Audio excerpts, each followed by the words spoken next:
Nous sommes en 1119, une époque de croisades et de bouleversements religieux.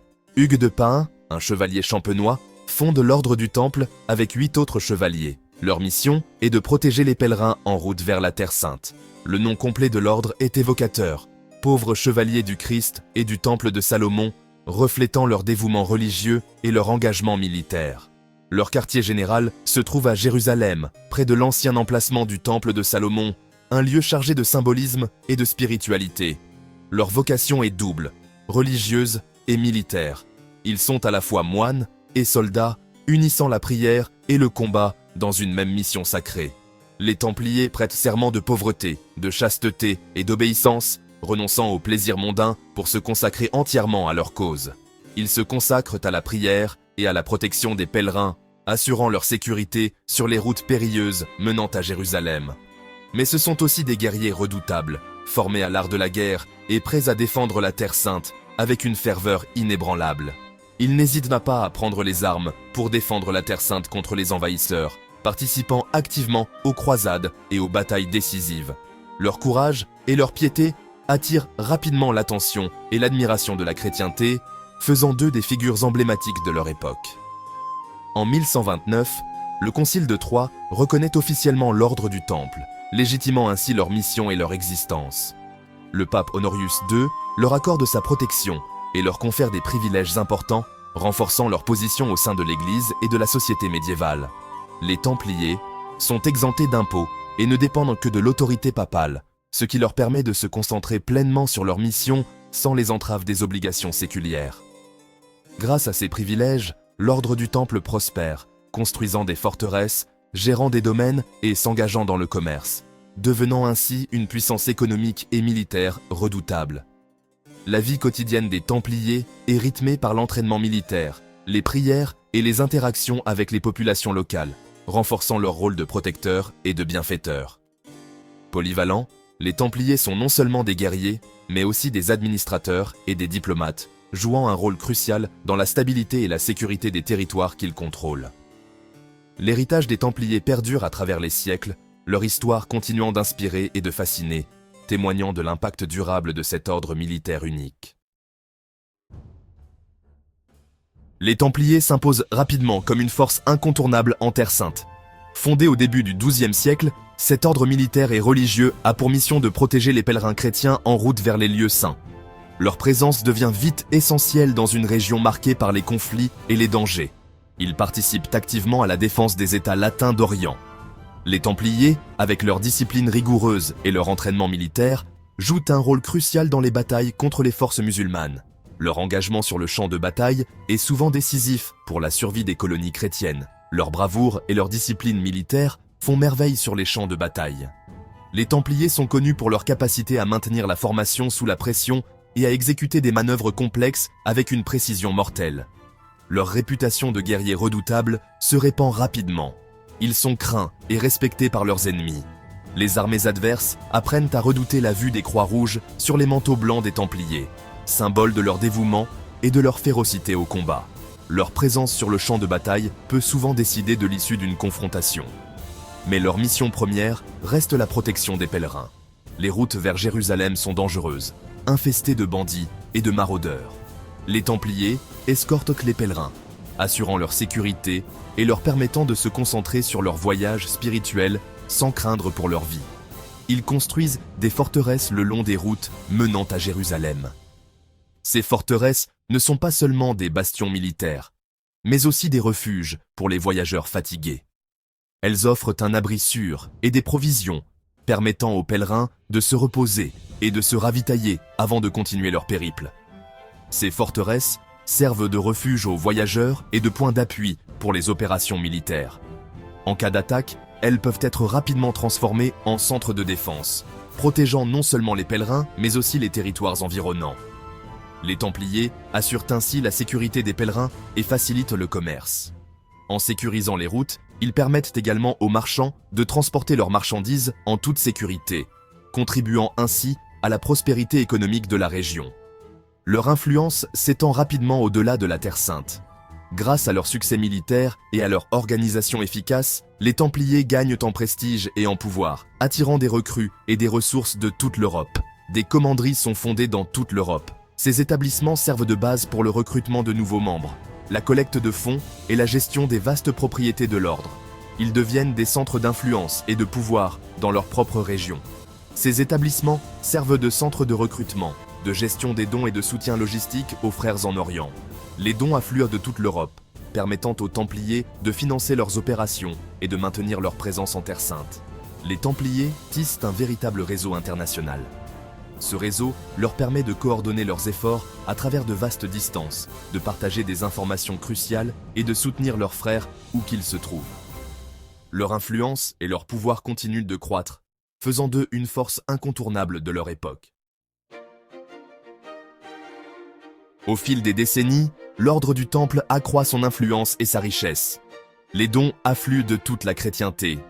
Les rois, les nobles et les bourgeois accordent terres et privilèges aux Templiers.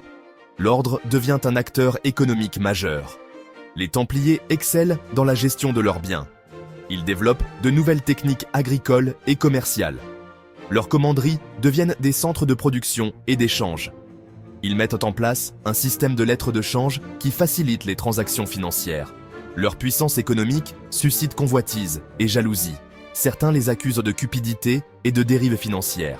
Leur indépendance et leur influence politique irriguent les souverains. Le roi Philippe IV le Bel, en France, voit d'un mauvais œil la puissance des Templiers. Les Templiers, grâce à leurs activités et aux dons reçus, accumulent une richesse considérable. Ils possèdent des terres, des châteaux et des trésors dans toute l'Europe. Leur influence s'étend à tous les domaines, politiques, économiques et religieux. Certains murmurent que les Templiers détiennent des secrets anciens, hérités des premiers chrétiens, ou même du temple de Salomon. Des légendes circulent sur des trésors cachés, des reliques sacrées et des connaissances occultes. Ces rumeurs alimentent l'imaginaire collectif et attisent les convoitises. Le roi Philippe le Bel, criblé de dettes, voit en l'ordre du Temple une proie facile et une source de financement potentiel. Il prépare en secret leur chute. Le mythe des trésors cachés des Templiers continue de fasciner. Certains pensent qu'ils auraient mis à l'abri leur immense fortune avant leur arrestation. Des chercheurs et des aventuriers cherchent encore aujourd'hui ces trésors légendaires. Des indices énigmatiques, des cartes anciennes et des symboles mystérieux alimentent les spéculations. Certains lieux, comme le château de Gisors en Normandie ou l'île d'Oak Island au Canada, sont associés à la légende des trésors templiers. Au-delà de la réalité historique, le mythe des trésors templiers symbolise la quête de l'inconnu et la fascination pour les sociétés secrètes. Il nourrit l'imaginaire et inspire romanciers, cinéastes et créateurs de jeux vidéo. Les Templiers ont souvent été associés à l'ésotérisme et aux sciences occultes. On leur prête des pratiques secrètes, des rituels initiatiques et la possession de connaissances interdites. Ces accusations, souvent fantaisistes, ont contribué à leur chute. Certains historiens pensent que les Templiers, de par leurs voyages en Orient, auraient pu être en contact avec des doctrines ésotériques. Ils auraient pu ramener en Europe des manuscrits anciens et des savoirs oubliés. Ces hypothèses, bien que séduisantes, restent difficiles à prouver. Il est probable que le lien entre les Templiers et l'ésotérisme ait été exagéré par leurs ennemis pour les discréditer. Le mythe, cependant, continue de fasciner. Au début du XIVe siècle, l'étoile des Templiers pâlit. Leur puissance et leur indépendance suscitent la méfiance des puissants. Le roi Philippe le Bel, avide de pouvoir et d'argent, voit en eux un obstacle à son autorité. En 1307, le roi passe à l'action. Il accuse les Templiers d'hérésie, de blasphème et de pratiques immorales. Des rumeurs infâmes circulent sur des rituels sataniques et des pactes avec le diable. Le pape Clément V, sous la pression du roi, ordonne l'arrestation des Templiers. Le 13 octobre 1307, des milliers de Templiers sont arrêtés dans toute la France. Leur procès, truqué d'avance, est une parodie de justice. Torturés et contraints à avouer de faux crimes, les Templiers sont condamnés sans pitié. Le procès des Templiers est l'un des épisodes les plus sombres de l'histoire médiévale. Ce procès, orchestré par le roi Philippe IV de France, a marqué un tournant décisif dans l'histoire de l'ordre du Temple. Les Templiers, autrefois respectés et craints, se sont retrouvés au centre d'un complot politique visant à les détruire. Accusés de crimes imaginaires tels que l'hérésie, la sodomie et l'idolâtrie, les Templiers ont été soumis à des tortures inhumaines pour extorquer des aveux. Les cachots sombres et humides des donjons médiévaux résonnèrent des cris de ces chevaliers, autrefois nobles et fiers. Torturés et humiliés, les Templiers sont les victimes d'une machination politique sans précédent. Malgré les souffrances endurées, leur courage et leur foi inébranlable face à l'adversité forcent l'admiration. Ces chevaliers, vêtus de leur armure blanche ornée de la croix rouge, ont montré une résilience extraordinaire. Leur dévouement à leur cause et à leur foi est resté intact jusqu'à la fin. Le grand maître de l'ordre, Jacques de Molay, est brûlé vif à Paris le 18 mars 1314. Son exécution publique a été un spectacle macabre destiné à dissuader toute résistance. Du bûcher, il proclame son innocence et lance une malédiction sur le roi et ses descendants. Ces dernières paroles, empreintes de dignité et de défi, ont résonné à travers les âges. La malédiction de Jacques de Molay est devenue une légende, alimentant les récits et les spéculations pendant des siècles. La légende veut que sa malédiction se soit réalisée.